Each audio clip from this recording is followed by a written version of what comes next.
तर्क करना ये एक गुलामी का सबूत भी है और मोहब्बत रसूल सल्लल्लाहु अलैहि वसल्लम की दलील भी है। लेकिन मेरे प्यारे आका सल्लल्लाहु अलैहि वसल्लम के प्यारे दीवानों, रसूल आज़म सल्लल्लाहु अलैहि वसल्लम क्यों तशरीफ लाए? आगे मैं थोड़ा समझाता हुआ चलूं। रसूल आज़म सल्लल्लाहु अलैहि वसल्लम ने ऐलान नबूवत से पहले अपनी आइडेंटिटी क्या बनाई, अपनी पहचान क्या बनाई, अपनी शनाख्त क्या बनाई? तो 3 लक़ब सरकार सल्लल्लाहु अलैहि वसल्लम के ऐलान नबूवत से पहले बड़े मशहूर थे और दुनिया हुजूर सल्लल्लाहु अलैहि वसल्लम को इन अलकाब से जानती थी।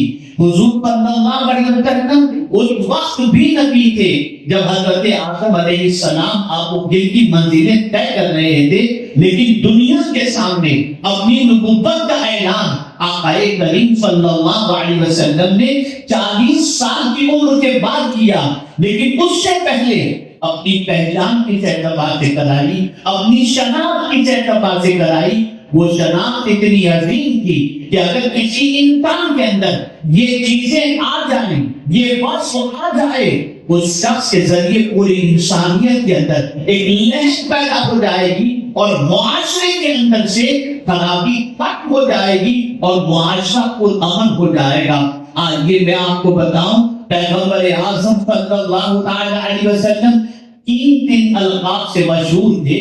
सादिक, वादे की वफा करने वाले और अमीन। जो भी हुजूर को आका देखता, कोई ये नहीं कहता था ये बहुत बड़े आबिद हैं, कोई ये नहीं कहता था ये बहुत बड़े दाहिद हैं, कोई ये नहीं कहता था ये बहुत बड़े नेक हैं, बल्कि कहने वाला जब हुजूर सल्लल्लाहु अलैहि वसल्लम को आके देखता उस पर जैसा कहता इस सादिकुल वादुल अमीन तशरीफ ला रहे हैं। अल्लाहु अकबर।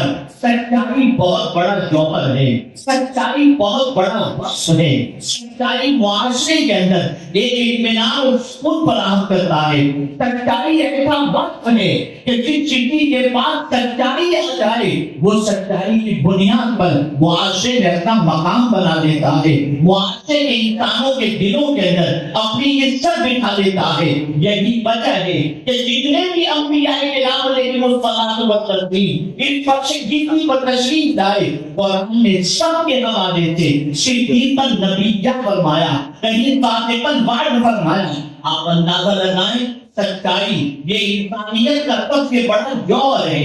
जिस इंसान के अंदर सच्चाई पैदा हो जाती है वो इंसान दुनिया में मकबूल हो जाता है, उसकी मोहब्बत लोगों के दिलों में बैठ जाती है, उसका एहतराम लोगों के दिलों में बैठ जाता है।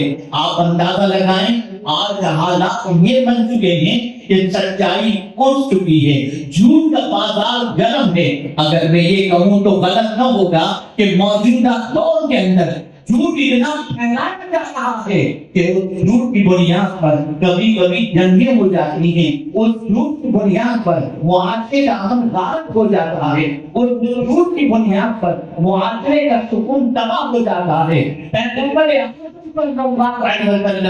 आने के बाद इस दुनिया में कदम रखने के बाद इंसानियत का सबक दिया और फरमाया है इंसानों तुम बहुत मोहतरम हो, है इंसानों तुम्हारा मकाम बहुत अज़मत वाला है।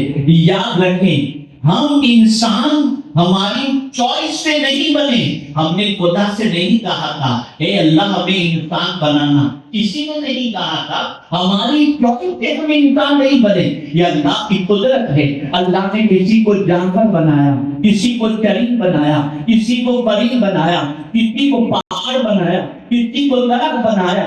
ये उसका कर्म है कि उसने हमें इंसान बनाया। इंसान होकर के पैदा होना ये अल्लाह की चॉइस है, लेकिन इंसानियत के साथ जिंदा रहना ये हमारी जिम्मेदारी है।